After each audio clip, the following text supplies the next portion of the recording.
आपने देखा होगा या महसूस किया होगा, आपके आसपास धर्म पूजा पाठ करने वाले लोगों की जिंदगी भी खुशहाल नहीं होती जितनी कि अधर्मी लोगों की होती है। ये सब देखकर आपके मन में भी कभी ना कभी सवाल जरूर उठा होगा कि आखिर अच्छे लोगों के साथ बुरा क्यों होता है। इसका उत्तर श्रीमद् भगवद गीता में भगवान श्री कृष्ण ने दिया है। बता दें कि श्रीमद् भगवद गीता एक ऐसा धर्म ग्रंथ है जिसमें मनुष्य के मन में उठने वाले हर प्रश्न का हल विस्तार से बताया गया है।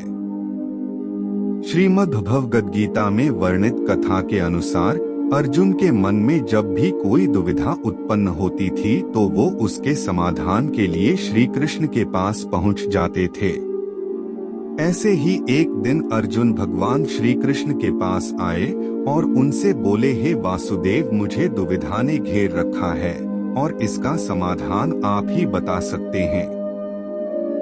तब श्री कृष्ण ने अर्जुन से कहा कि हे धनंजय, अपने मन की दुविधा विस्तार से बताओ, तब मैं तुम्हें उसका हल बताऊंगा।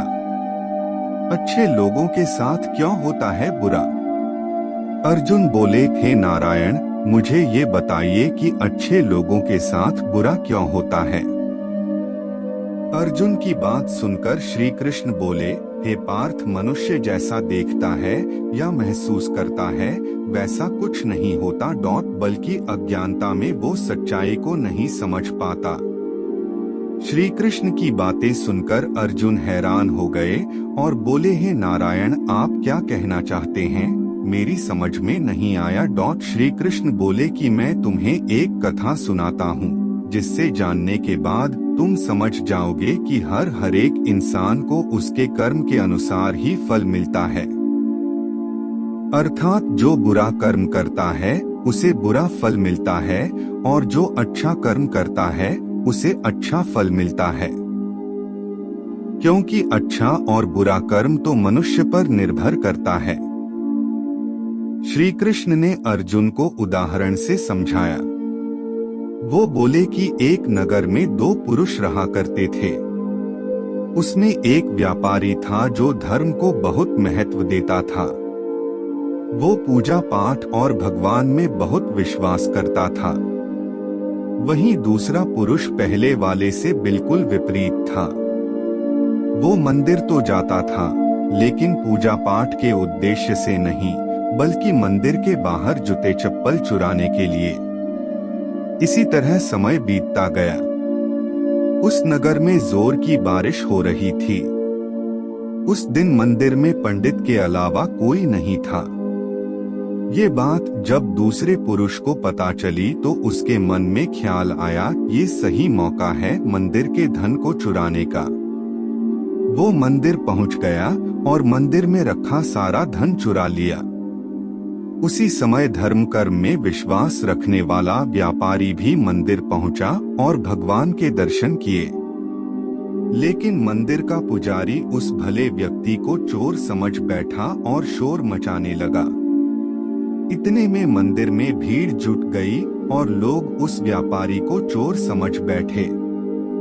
व्यापारी बचता हुआ उस मंदिर से तो निकल गया, लेकिन दुर्भाग्य ने उसका साथ नहीं छोड़ा। बाहर निकलते ही वो एक गाड़ी से टकरा गया और घायल हो गया। वह किसी तरह अपने घर जा रहा था, तभी रास्ते में उसकी मुलाकात उस व्यक्ति से हुई जिसने मंदिर का धन चोरी किया था। व्यापारी को देख वह व्यक्ति क्रोधित हो गया और घर पहुंचते ही भगवान की सारी तस्वीर निकालकर फेंक दी। वह भगवान से नाराज होते हुए अपना जीवन व्यतीत करते लगा। कुछ समय बाद दोनों ही व्यक्तियों की मृत्यु हो गई और दोनों यमराज की सभा में पहुंचे।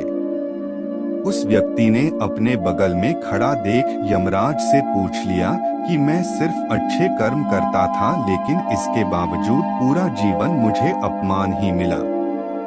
इस पर यमराज ने व्यापारी को बताया कि पुत्र, तुम गलत सोच रहे हो। जिस दिन तुम्हें गाड़ी से टक्कर लगी थी उस दिन तुम्हारे जीवन का आखिरी दिन था। लेकिन तुम्हारे अच्छे कर्म की वजह से ही तुम्हारा एक्सीडेंट एक छोटे चोट में परिवर्तित हो गई। और इस व्यक्ति के बारे में जानना चाहते हो तो बता दें कि इसकी किस्मत में राजयोग था। श्री कृष्ण अर्जुन को ये कथा सुनाने के बाद पूछते हैं कि पार्थ, तुम्हें तुम्हारे प्रश्न का उत्तर मिल गया। ऐसा सोचना कि भगवान किसी के अच्छे कर्म को नजरअंदाज कर रहे हैं तो ये बिल्कुल गलत है। भगवान हमें किसी रूप में दे रहा है, ये समझ में नहीं आता। लेकिन अगर आप अच्छे कर्म करते हैं तो भगवान का आशीर्वाद सदैव आप पर बना रहता है।